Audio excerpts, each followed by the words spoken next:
ನಾನು ಹೇಳುತ್ತಿರುವ ವಿಷಯ ಅವಯಗಳು. ನಾಮಪದ ಕ್ರಿಯಾಪದಗಳಂತೆ ಲಿಂಗ ವಚನ ವಿಭಕ್ತಿಗಳಿಂದ ರೂಪಭೇದವನ್ನ ಹೊಂದದೆ ಏಕರೂಪವಾಗಿರುವ ಪದಗಳನ್ನು ಅವಯಗಳು ಎಂದು ಕರೆಯುತ್ತಾರೆ. ಅವುಗಳಲ್ಲಿ 8 ವಿಧಗಳು: ಸಾಮಾನ್ಯಾರ್ಥಕವಯ, ಅನುಕರಣಾವಯ, ಭಾವಸೂಚಕಾವಯ, ಕ್ರಿಯಾರ್ಥಕಾವಯ, ಸಂಬಂಧಾರ್ಥಕವಯ, ಅವಧಾರಣಾರ್ಥಕವಯ, ತದ್ಧಿತಾಂತವಯ ಮತ್ತು ಕೃದಂತಾವಯ ಎಂಬ 8 ವಿಧಗಳಿವೆ. ನಾನು ಹೇಳುತ್ತಿರುವುದು ಸಾಮಾನ್ಯಾರ್ಥಕ ಕಾವ್ಯ ಅಂದರೆ ಯಾವುದಾದರೊಂದು ಕ್ರಿಯೆಯ ರೀತಿಯನ್ನು ಹೇಳುವಂತಹ ಅವಯಗಳು ಸಾಮಾನ್ಯಾರ್ಥಕ ಕಾವ್ಯ. ಉದಾಹರಣೆ: ಸೊಗಸಾಗಿ, ಮೆಲ್ಲನೆ, ಬೇಗನೆ, ಚೆನ್ನಾಗಿ. ನಮ್ಮ ಶಾಲೆಯಲ್ಲಿ ಶಿಕ್ಷಕರು ಚೆನ್ನಾಗಿ ಪಾಠ ಹೇಳುತ್ತಾರೆ.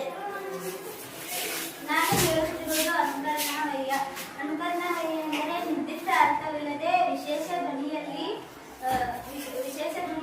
ಧ್ವನಿಯಲ್ಲಿ ತಾನು ಕೇಳಿದ ಕಿವಿಯಿಂದ ಅನುಕರಣೆ ಮಾಡಿ ಹೇಳುವ ಪದಗಳನ್ನು ಅನುಕರಣಾವಯ ಎನ್ನುವರು.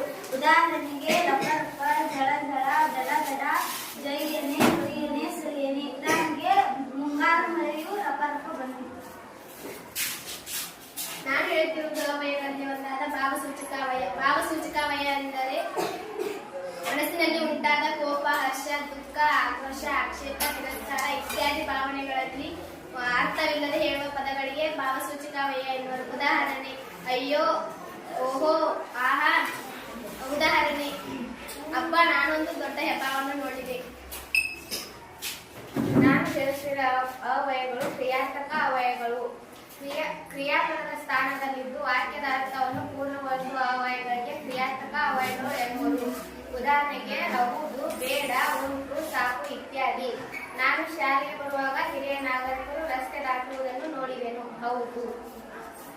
ನಾನು ಹೇಳುತ್ತಿರುವ ಅವಯ ಸಂಬಂಧಾರ್ಥಕವಯ. 2 ಪದಗಳನ್ನಾಗಲಿ ಹಲವು ಪದ ಸಮುಚ್ಚಯಗಳನ್ನಾಗಲಿ ವ್ಯಾಖ್ಯೆಗಳನ್ನಾಗಲಿ ಜೋಡಿಸುವಂತಹ ಅಥವಾ ಸಂಬಂಧಗೊಳಿಸುವಂತಹ ಅವಯಗಳೇ ಸಂಬಂಧಾರ್ಥಕವಯ. ಉದಾಹರಣೆ: ಮತ್ತು, ಅಥವಾ, ಆದ್ದರಿಂದ, ಅಲ್ಲದೆ ಇತ್ಯಾದಿ. ಪದಗಳ ಜೋಡಣೆ: ರಾಮನು, ಲಕ್ಷ್ಮಣನು, ಸೀತೆಯು ಕಾಡಿಗೆ ಹೊರಟರು. ಪದ ಸಮುಚ್ಚಯಗಳ ಜೋಡಣೆ: ಅವನು ಬರಲಿಲ್ಲ, ಆದ್ದರಿಂದ ನಾನು ಬರಲಿಲ್ಲ.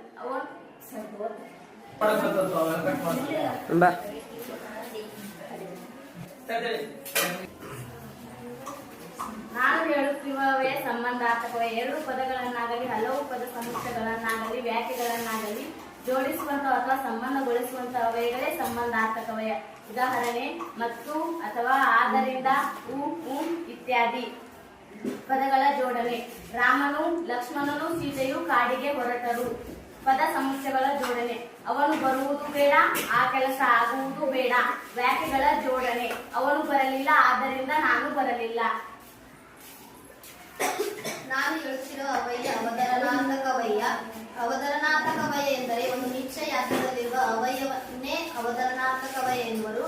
ಅಂದರೆ ಕೆಲವು ಪದಗಳಲ್ಲಿ ಒಂದನ್ನು ಮಾತ್ರ ನಿಶ್ಚಯವಾಗಿ ಹೇಳುವುದಕ್ಕೆ ಅವತರಣಾರ್ಥಕವಯ ಎಂತಾರ. ಉದಾಹರಣೆ: ಅವರೇ, ಅದುವೇ, ಅವನೇ, ಅವಳೇ ಇತ್ಯಾದಿ ಪದಗಳ ಕೊನೆಯಲ್ಲಿ ಎ ಅಕ್ಷರ ಬಂದರೆ ಅದು ಅವತರಣಾರ್ಥಕವಯ.